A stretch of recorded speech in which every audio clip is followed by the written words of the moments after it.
Begini ya, ini kan fikih sosial ya. Saya jawab, ini memang harus pakai fikih, nggak pakai rasa. Saya ulang lagi, pakai fikih, nggak pakai rasa. Waktu sholat itu kan banyak ya, diantaranya maghrib dan isya, duhur dan asar, terus subuh sendiri. Ya, ben sampean belajar fikih, orang belajar tasawuf ya. Nah, kalau subuh itu tidak ada toleransinya kalau waktunya sudah tinggal 10 menit karena tidak ada jamak.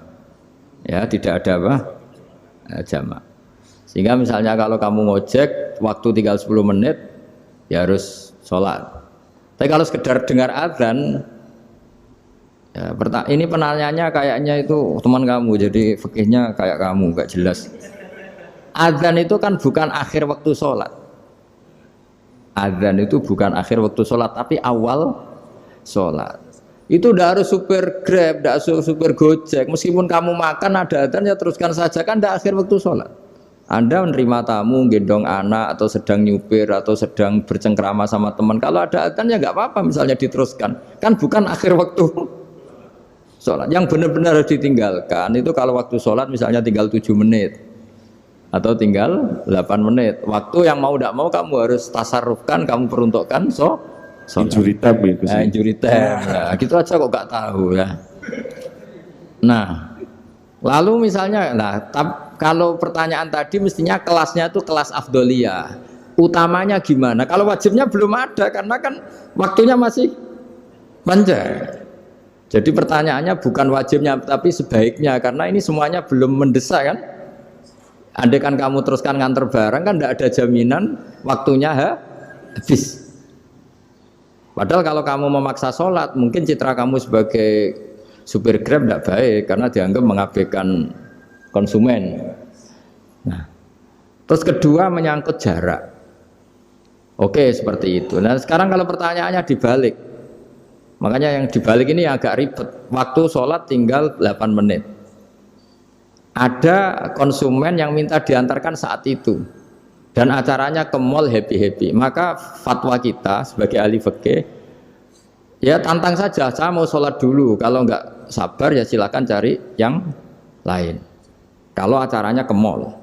Tapi kalau acaranya kelahiran atau transfusi darah atau mau nganterin darah ke pasien yang sudah koma, maka kita langsung, karena ibadah sosial itu didahulukan mengalahkan ibadah yang haknya Allah. Karena Allah itu zat yang tidak butuh ibadah kalian. Tapi kalau pasien ini kalau enggak nang kesampaian darahnya mati misalnya. Jadi kamarnya Allah luwih apian lah gitu. Makanya masyhur kalau dalam fikih hak Allah sama hak adami ini dimenangkan hak adami. Tapi bukan karena Allah kita kalahkan. Allah tidak butuh itu semua. Jadi dikalahkan tapi bukan karena kalah, justru karena tidak butuh. Ya ibarat gini lah, Allah itu saking baiknya Allah kan pasti di atas orang tua kita, itu pasti ulang lagi, baiknya Allah pasti di atas orang tua kita saja baik apalagi Allah. Misalnya orang tua kamu butuh uang 5.000, adik kamu butuh uang 5.000, adik kamu yang kecil atau ya kira-kira orang tua kamu itu nyuruh dikasihkan beliau apa ke adik kamu, kira-kira saja ke adik kamu.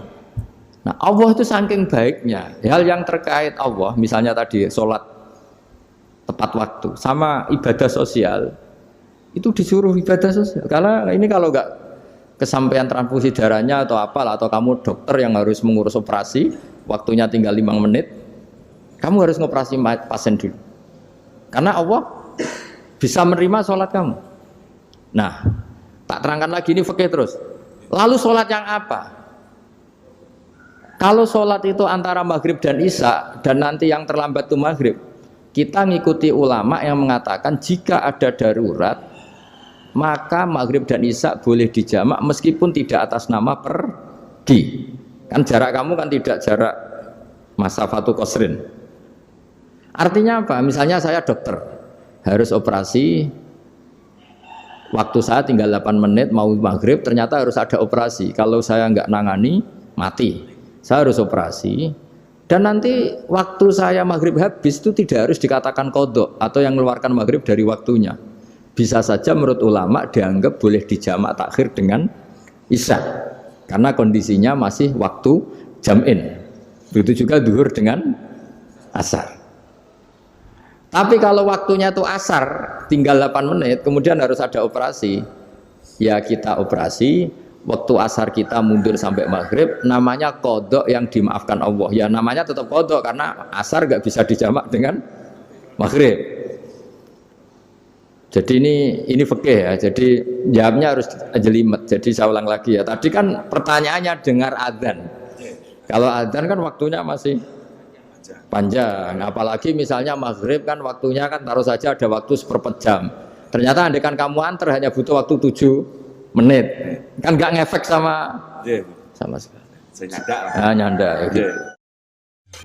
Subhanallah wa bihamdihi 'adada khalqihi wa ridha nafsihi wa zinata 'arsyihi wa midada kalimatihi. Subhanallah